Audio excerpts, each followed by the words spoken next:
রাষ্ট্রদ্রোহ মামলায় গ্রেপ্তার বাংলাদেশের সম্মিলিত সনাতনী জাগরণ জোটের মুখপাত্র চিন্ময় কৃষ্ণ দাস ব্রতচারের জামিন আবেদন নামঞ্জুর করেছে আদালত। বৃহস্পতিবার চট্টগ্রাম মহানগর দায়রা জজ সাইফুল ইসলাম ওই আবেদনের ওপর শুনানি শেষে জামিন নামঞ্জুর করে দেন।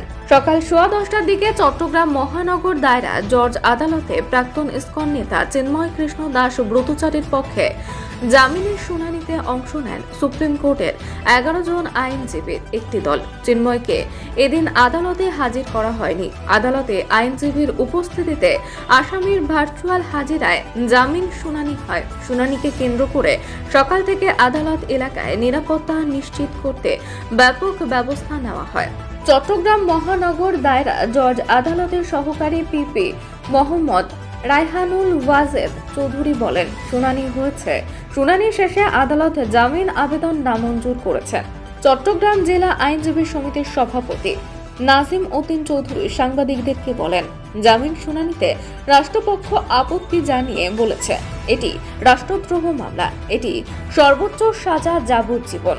আদালত জামিন নামঞ্জুর করেছে। কেউ সংক্ষুব্ধ হলে উচ্চ আদালতে যাওয়ার সুযোগ রয়েছে। চিন্ময় দাসের আইনজীবী অপূর্ব ভট্টাচার্য বলেন,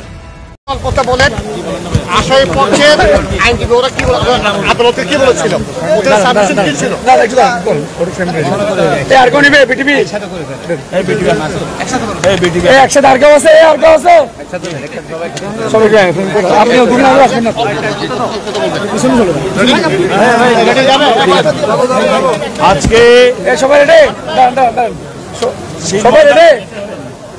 আজকে চিন্ময় দাসের মামলা শুনানি ছিল এবং চিন্ময় দাসের পক্ষে আমাদের বারের একজন সদস্য অ্যাডভোকেট অপূর্ব চরণ দাস, যিনি ঢাকাতে প্র্যাকটিস করেছেন, তার নেতৃত্বে 10-12 জনের একটি বিজ্ঞ আইনজীবী দল আজকে মামলা শুনানিতে অংশগ্রহণ করেছেন এবং আমরা জেলা আইনজীবী সমিতির সভাপতি সেক্রেটারি দুজনে ছিলাম। আজকে অত্যন্ত শান্তিপূর্ণভাবে নির্বিঘ্নে আসামি পক্ষের আইনজীবীগণ প্রায় আধা ঘন্টার কাছাকাছি তারা দীর্ঘ শুনানি করেছেন এবং তারা তাদের জামিনের বিষয়ের সপক্ষে তাদের অনেক যুক্তি তুলে ধরেছেন এবং অপরদিকে রাষ্ট্রপক্ষের পিপি মহানগর পিপি জনাব মফিজুল হক ভূঁইয়া তিনি বলেছেন যে এটা রাষ্ট্রদ্রোহী মামলা, এই মামলায় সাজা হচ্ছে যাবজ্জীবন এবং এই মামলা বর্তমানে তদন্তাধীন রয়েছেন। অনেক কিছু তথ্য উদ্ঘাটন হবে। উনি বিজ্ঞ আদালতের এই সাবমিশন দেওয়ার কারণে বিজ্ঞ আদালত তার জামিনের মিসকেজ যেটা করেছেন সেটা নামঞ্জুর করেছেন, অর্থাৎ আসামির জামিন নামঞ্জুর করেছেন। পরবর্তী যদি ওনারা সংক্ষুব্ধ হয় আদালতের আদেশে, তখন ওনারা উচ্চ আদালতে মহামান্য হাইকোর্টে জামিন শুনানি করতে পারবেন।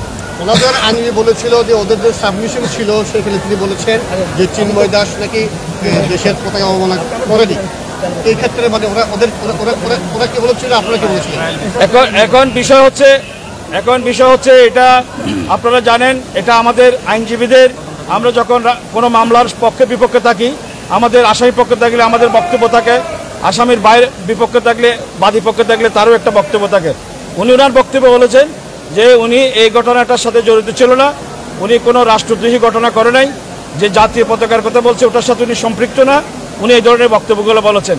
কিন্তু আমাদের প্রথম বিষয় হচ্ছে মামলার কেস হচ্ছে যে এটা রাষ্ট্রদ্রোহী। এটা পতাকাকে একটা জাতীয় পতাকার উপর আরেকটি তাদের ধর্মীয় গেরুয়া পতাকা ওখানে টাঙানো হয়েছে। এটা হচ্ছে রাষ্ট্র মনে করেছেন, পুলিশ মনে করেছেন, বাদী মনে করেছেন এটা রাষ্ট্র অবমাননা। এই রাষ্ট্র অবমাননার মামলায় পিপি সাহেব সাবমিশন দিয়েছেন, বলেছেন এই মামলার সাজা হচ্ছে যাবজ্জীবন, মামলাটি তদন্তাধীন আছে। উভয় বক্তব্য শুনে বিজ্ঞ আদালত তাদের জামিন নামঞ্জুর করেছে। আপনারা জানেন যে চিন্ময় কৃষ্ণ দাস ব্রহ্মচারীকে গ্রেপ্তারের পরে তাকে চট্টগ্রাম আদালতে তোলা হয় এবং সেই দিনই জামিন প্রার্থনা করলে বিজ্ঞ আদালত সন্তুষ্ট অন্তে জামিন নামঞ্জুর করেন। যেহেতু রাষ্ট্রদ্রোহ মামলা, নিম্ন কোর্টে জামিন দেওয়ার কোনো সুযোগ বিজ্ঞ আদালতের ছিল না। সেই দিনে আপনারা জানেন যে বিজ্ঞ চিন্ময় কৃষ্ণ ব্রহ্মচারীর আইনজীবী যারা ছিলেন চট্টগ্রামে, তারা নকল তুলে শেয়ার মিস করেন, কিন্তু বিজ্ঞ আদালত সেদিনকে শুনানি না করায় একটা অনাকাঙ্ক্ষিত পরিস্থিতির সৃষ্টি হয়। পরবর্তীতে সেই মামলার জামিন শুনানির জন্য বিভিন্ন ধরনের আইনগত জটিলতা পরিস্থিতির সৃষ্টি হয়েছিল। তো সেই জায়গা থেকে আমাদের সিনিয়র অ্যাডভোকেট রবীন্দ্র ঘোষ তিনিও এসেছিলেন এই মামলার জামিন শুনানি করার জন্য, কিন্তু বিজ্ঞ আদালত আইনগত বিভিন্ন জটিলতার কারণে তার সে জামিন শুনানি গ্রহণ করে নাই।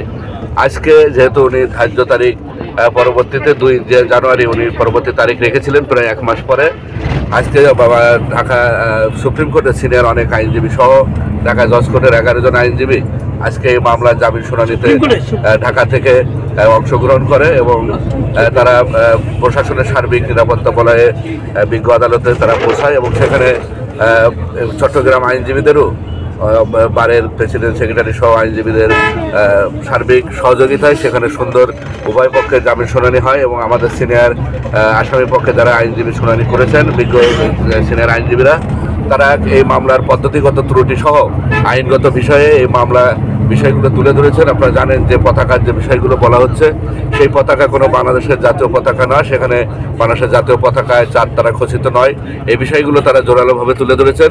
পাশাপাশি পতাকা অবমাননার যে বিষয়টা রাষ্ট্রদ্রোহ মামলা হয়েছে সেই পতাকার অবমাননার কোনো সেকশন এই বিজ্ঞ এই মামলায় কিন্তু বাদী সেটা কিন্তু তুলে ধরতে পারেন নাই এবং এই মামলার যে পদ্ধতিগত বিষয় রাষ্ট্রদ্রোহ মামলা করতে গেলে কোনো ব্যক্তি কোনো মামলা করতে পারেন না, সেটা রাষ্ট্রের অনুমতি নিতে হয়, সেই বিষয়গুলো আমরা জোরালোভাবে আমাদের বিজ্ঞ সিনিয়র আইনজীবীরা তারা তুলে ধরেছিলেন।